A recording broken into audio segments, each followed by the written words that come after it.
오늘 말씀의 제목은 진짜 축복을 아는 자들, 진짜 축복을 아는 자들이라는 말씀의 제목을 가지고 오늘 여호수아의 말씀 함께 나누도록 하겠습니다.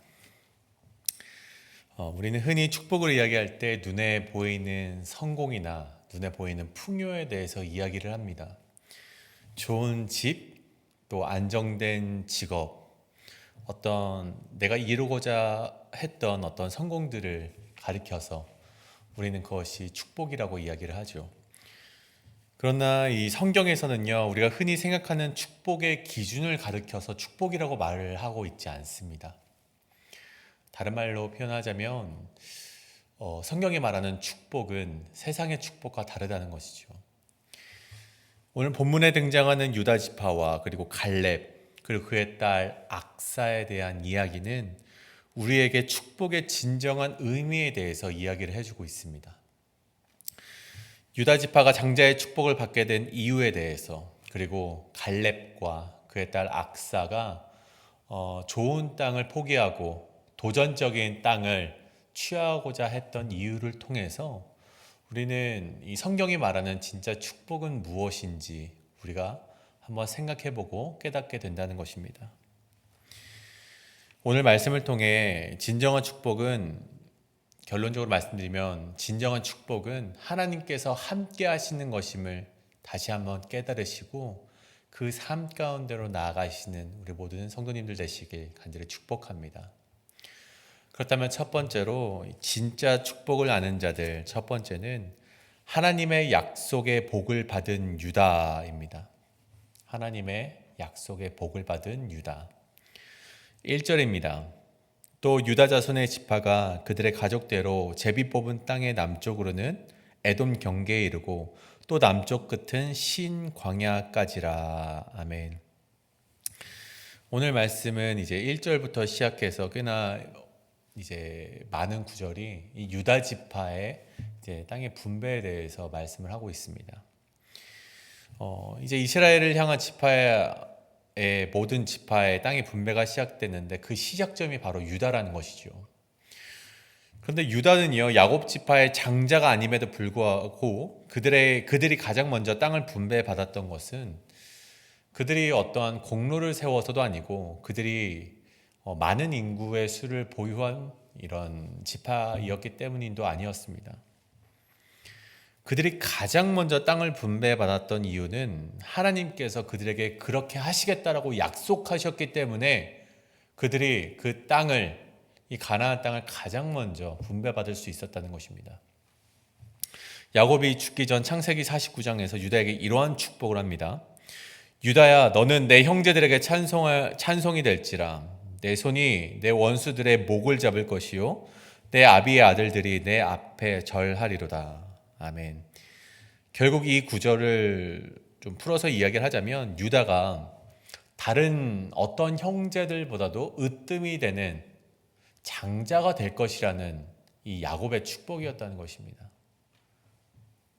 유다가 이런 장자라는 축복을 받게 된 이유는 앞서서 말씀드렸듯이 어떤 유다의 공로가 아니라 어떤 유다가 많은 인구를 소유했다거나 아니면은 그럴 만한 이유가 있었기 때문에 축복을 받은 것이 아니라 그가 이런 축복을 받을 수 있었던 단 한 가지 이유는 하나님의 주권에 있었다는 것입니다.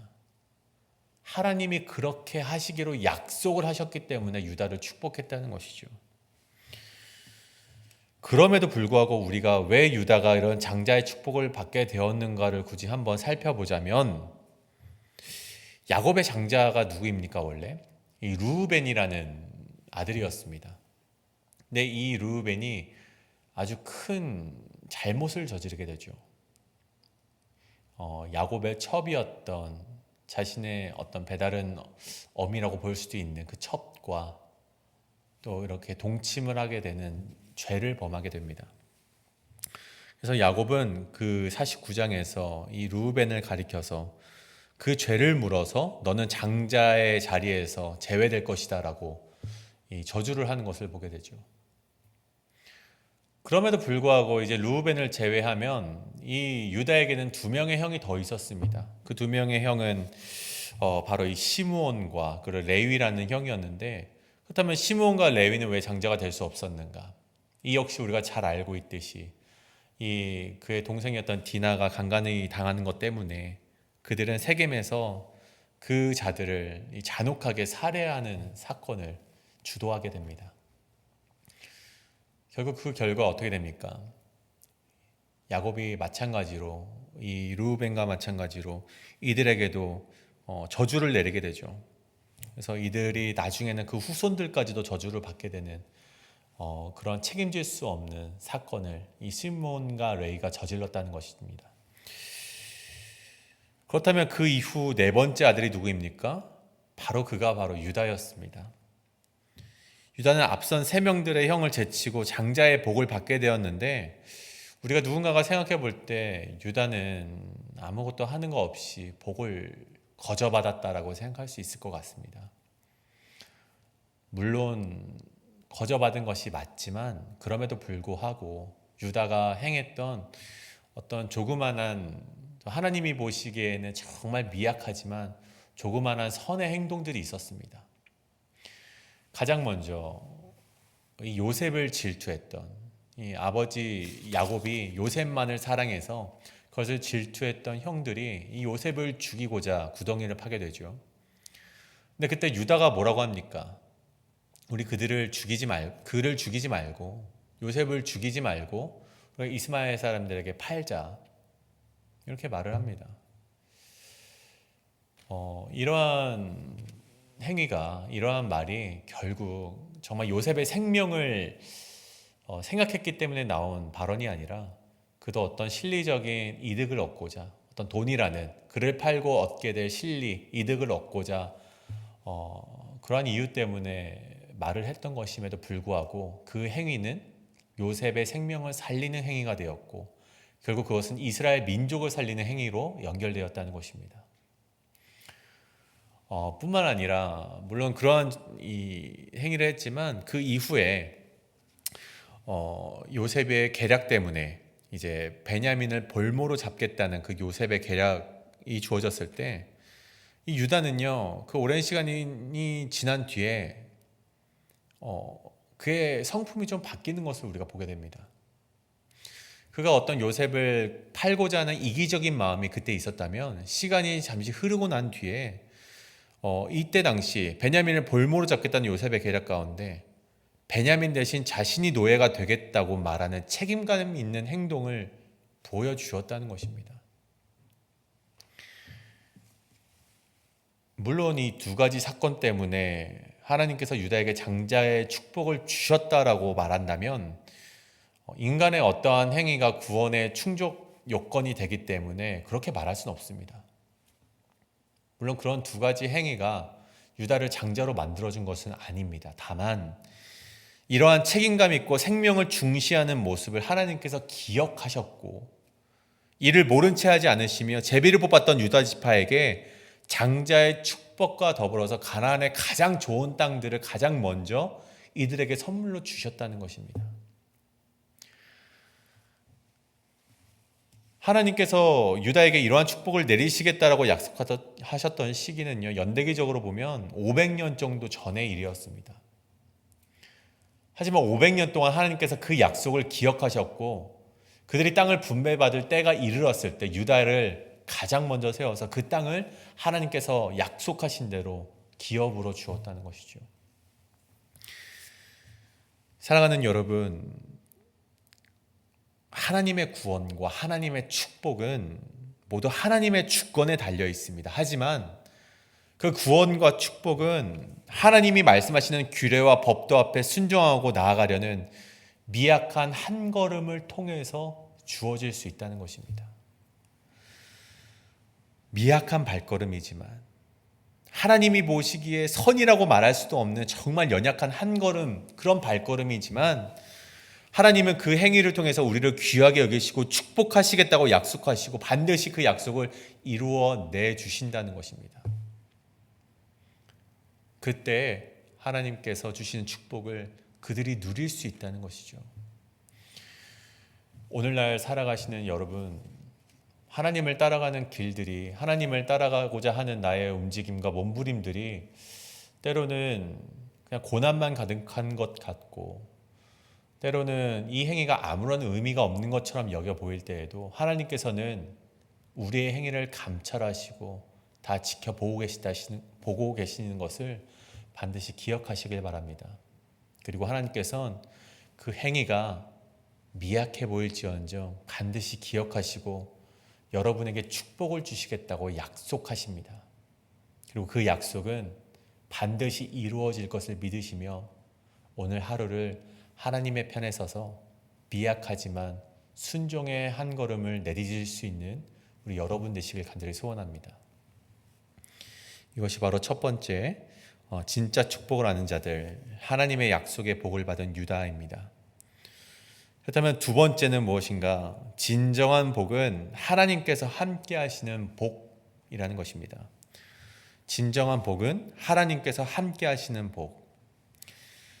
오늘 말씀 16절의 말씀입니다. 16절에 갈렙이 말하기를 기럇세벨을 쳐서 그것을 점령하는 자에게는 내가 내 딸 악사를 아내로 주리라 하였더니. 아멘. 오늘 이 말씀을 읽기 전에 우리가 수요 예배 때 함께 나누었던 말씀, 우리 14장의 말씀을 잠시 우리가 읽어볼 텐데, 14장에서 보면 갈렙은 이 여호수아를 찾아가서 헤브론의 땅을 기업으로 달라고 요청을 합니다. 앞전 말씀에 그러한 이야기가 나오게 되죠. 우리가 생각해 볼 때, 헤브론이 얼마나 좋은 땅이기에 이 제비를 뽑아서 이 지파별로 하나님께서 그 기업을 분배로 주려고 하시는데 얼마나 좋은 땅이면 갈렙이 여호수아를 찾아가서 먼저 그 땅을 달라고 하는가? 정말 비옥한 땅일 거야. 아니면 정말 젖과 꿀이 흐르는 노다지의 땅일 거야 라고 생각할 수 있겠지만 이 헤브론의 땅은요, 그러한 땅이 아니었습니다. 이 땅은요, 아낙 사람이 살고 있는 땅이었다는 것이죠. 모세 시절 이 가나안 땅을 정탐했던 정탐꾼 중 10명을 주저앉게 만든 이유가 무엇인가? 바로 이 아낙 사람들이 살고 있었기 때문이었습니다. 이 사람들에 비하면 자신들은 메뚜기에 불과하다고 생각하게 만들었던 자손들이 바로 이 아낙 자손들이었습니다. 그런데 그 아낙 자손이 있는 헤브론 땅을 자처해서 들어가겠다고 말하는 자가 누구입니까? 바로 이 갈렙이라는 것입니다. 그런데 그 갈렙의 고백을 보십시오. 14장 12절에 보면 이렇게 고백을 합니다. 여호와께서 나와 함께 하시면 그들을 쫓아내리이다. 정말 믿음의 고백을 선포하는 것을 보게 됩니다. 그리고 돌아와서 오늘 말씀을 한번 또 보겠습니다. 오늘 말씀 16절로 돌아와서 갈렙이 여호수아로부터 그 헤브론의 땅을 기업으로 먼저 받게 됩니다. 그리고 그 땅에 있는 아낙의 후손인 세세와 아히만과 달메를 쫓아내게 되고 오늘 말씀에 기럇세벨이라고 불리는 드빌성을 점령하려고 이제 하고 있죠. 그 순간에 오늘 방금 읽었던 16절의 말씀을 이 갈렙이 그 유다 지파 백성들에게 선포하고 있는 것입니다. 기럇세벨을 쳐서 점령하는 자에게 내 딸 악사를 주겠다라는 것이죠. 그때 갈렙의 조카였던 온니엘이 나서서 그 성을 점령을 합니다. 곧바로 점령을 하게 돼요. 그리고 갈렙은 약속대로 자신의 딸인 악사와 그 땅을 점령했던 이 온니엘과 결혼을 시키게 됩니다. 그리고 갈렙이 그들에게 물어요. 너희가 무엇을 원하느냐? 어떠한 땅을 원하느냐라고 했을 때 그의 딸 악사가 나는 네겝 땅을 원합니다 라고 고백을 합니다. 그리고 네겝 땅뿐만이 아니라 샘물을 달라라고 이렇게 고백을 하고 있죠. 유다 지파 안에서도 리더 자격이었던 갈렙의 딸이었기 때문에 이 땅 역시, 네겝이라는 땅 역시 우리가 정말 좋은 땅일 거야, 정말 비옥한 땅이고 젖과 꿀이 흐르는 땅일 거라고 생각이 들 것 같지만 이 네겝 땅 역시 헤브론 땅과 마찬가지로 좋은 땅이 아니었습니다. 굉장히 건조한 땅이었고 산악지대의 땅이었고 굉장히 척박한 땅이 바로 이 네겝 땅이었는데, 그래서 이 악사는 그 네겝 땅으로 가서 살 때 가장 필요한 것이 물임을 알고 있었기 때문에 샘물 역시 달라고 한 것을 우리가 보게 되는 것이죠. 농사를 지을 수도 없는 땅이고 산악지형에서 농사를 지을 수 없고 정착해서 안정되게 살아갈 수도 없는 땅이었고 개척해야만이, 수고를 해야만이, 땀을 흘려야만이 소산을 얻을 수 있는 땅이 바로 이 네겝 땅이었다는 것입니다. 그렇다면 왜 악사는 이러한 땅을 아버지에게 기업으로 달라고 했을까요? 우리 한번 생각해 보길 원합니다. 왜 그런 척박한 땅을 아버지에게 기업으로 달라고 하였는가? 우리는 흔히 축복의 땅이라고 하면 이런 땅을 생각하는 것 같아요. 내가 일하지 않아도 소산이 저절로 나오는 땅. 그리고 누군가에게 이 땅을 보여줬을 때 정말 부러워하고 나도 이 땅을 갖고 싶습니다라고 말할 수 있는 땅. 우리는 그 땅을 가리켜서 축복의 땅이라고 말을 합니다. 그 누구도 이 아낙 자손이 거주하고 있는 헤브론 땅을 축복의 땅이라고 말하지 않습니다. 건조하고 이렇게 산악지형이 된 이 네겝 땅을 보면서 그 누구도 축복의 땅이라고 말하지 않습니다. 그렇다면 왜 이 악사는 이 네겝 땅을 정말 누가 봐도 축복의 땅이라고 여겨지지 않는 땅을 왜 그들의 기업으로 달라고 했을까요? 우리가 오래전 모세의 이야기를 잠시 나누어 보길 원합니다.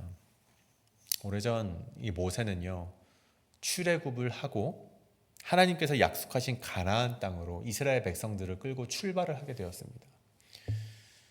그 출발의 시작점은 굉장히 그럴듯해 보였습니다. 꽤 멋있는 출발이었죠. 그런데 그 과정도 멋있었습니까? 아니요. 그들이 생각했던 것만큼 그들이 가나안 땅으로 가는 그 과정은요, 이 녹록치 않는 그런 날들이었습니다. 이리저리 헤매이는 날들이었고 불평이 절로 나오는 광야의 길이었죠. 그렇게 헤매다가 결국 그들의 불평과 제약 때문에 출애굽 1세대는요 가나안 땅에 들어가지 못할 것이다 라는 하나님의 저주를 받게 됩니다. 근데 이것은 모세도 마찬가지였습니다. 모세도 들어갈 수 없게 되었습니다. 저들의 죄악 때문에. 그런데 모세는요 오늘 말씀 가운데 자신이 가나안 땅에 들어가지 못했다고 해서 하나님께 불평을 하거나 아니면 하나님께 반항을 하는 모습을 보이지 않았다는 것입니다. 단 한 번 하나님께 들어가고 싶다고 말은 했지만 하나님께서 다시는 그 얘기하지 말아라 라고 말씀하셨을 때 모세는 그 이후로는요 그 땅에 들어가고 싶다는 말을 하지 않았습니다. 하나님께서 모세를 느보산 꼭대기로 올라가서 가나안 땅을 정말 눈에 다 보이는 곳에 세웠을 때에도 하나님께서 모세에게 이렇게 말을 하세요. 너는 저 땅에 들어가지 못할 거야 라고 말했을 때에도 모세는요 불평 하나 하지 않습니다. 반항 하나 하지 않았다는 것입니다. 왜 그가 반항하지 않았는가? 그가 비록 가나안 땅에 들어가지 못했을지언정 괜찮은 이유가 그에게 있었기 때문이었습니다. 그가 가나안 땅에 들어가지 못해도 난 괜찮아라는 이유가 있었기 때문이죠. 그렇다면 그 이유가 무엇입니까? 그건 그의 인생의 성공의 실패의 여부가 가나안 땅이라는 축복의 땅을 소유했냐 소유하지 못했냐가 아니라 그의 일생에 하나님이 나와 함께 하셨는가에 달려있음을 그가 알았기 때문이라는 사실입니다. 그가 어떠한 땅의 소유를, 어떠한 재물의 소유를, 그가 어떤 가지고 싶은 어떠한 것을 소유했냐가 자신의 인생의 성공과 실패에 달려있는 것이 아니라 하나님께서 나와 함께 하셨냐, 함께 하시지 않는가, 그것의 여부에 따라서 자신의 인생의 성공과 실패 여부가 달려있었음을 모세가 알았기 때문이라는 것이죠. 그가 서 있는 곳은 어디였습니까? 비록 광야였습니다. 척박하고 정말 하나님의 도움 없이는 단 하루도 살 수 없는 그 광야가 그가 서 있는 곳이었는데 그가 아침에 일어나서 하나님의 친밀한 교제 앞에 일생을 보내게 되었고 구름 기둥과 불 기둥으로 인도하심을 보게 되었고 날마다 먹이시는 만나와 메추라기로 먹이시는 하나님의 그런 먹이심, 하나님의 채워주심을 그가 목도했고 그가 가는 곳마다 하나님께서 함께 하셨고 인도하셨고 기적을 보여주셨다는 것입니다. 그의 일생 자체가 하나님과 동행하는 인생이었기 때문에 모세는 가나안 땅에 들어가지 않아도 자신은 괜찮다라고 생각을 했다는 것이죠. 그의 인생이 하나님과 함께 동행하는 인생이었기 때문에 그는 그것을 축복으로 여겼다는 것입니다. 오늘 말씀으로 다시 돌아와서 저는 갈렙도 이 축복의 원리를 알고 있었다라고 말씀드리고 싶습니다. 축복은 땅의 소유에 달려있는 것이 아니라, 내가 얼마나 비옥한 땅을 소유하고 있는지에 달려있는 것이 아니라 하나님이 나와 함께 하시는 것이 진정한 축복이다. 그랬기 때문에 이 갈렙이 14장에서 그렇게 고백하지 않습니까? 여호와께서 함께 하시면 그들을 내가 쫓아낼 수 있나이다. 악사 역시 마찬가지였습니다. 그가 비록 척박하고 산악지형인 그 땅을 아버지에게 달라고, 네겝 땅을 달라고 그렇게 말씀했던 것은 하나님이 함께 하시면 내가 어딜 가든지 그 땅이 축복의 땅임을 알고 있었기 때문에 그 땅을 요구했다는 것이죠. 오늘 저와 여러분이 이러한 신앙으로 오늘을 살아가실 수 있길 간절히 축복합니다. 여러분에게 축복은 무엇입니까? 어떠한 소유물입니까? 아니면 하나님께서 함께 하시는 동행입니까? 오늘 우리가 이것을 놓고 함께 기도하시길 바랍니다. 오늘 기도하실 때 하나님, 진정한 축복은 하나님께서 함께 하는 것을 깨달을 수 있는 우리의 인생이 되게 하여 주시옵소서. 하나님께 다른 어떤 것보다 하나님 나와 동행하여 주시옵소서라고 고백할 수 있는 오늘 내가 되게 하여 주시옵소서. 우리가 이 시간 이렇게 기도하실 때 하나님의 진정한 축복이 여러분 가운데 함께 하시길 간절히 소원합니다. 이 시간 함께 기도하시겠습니다.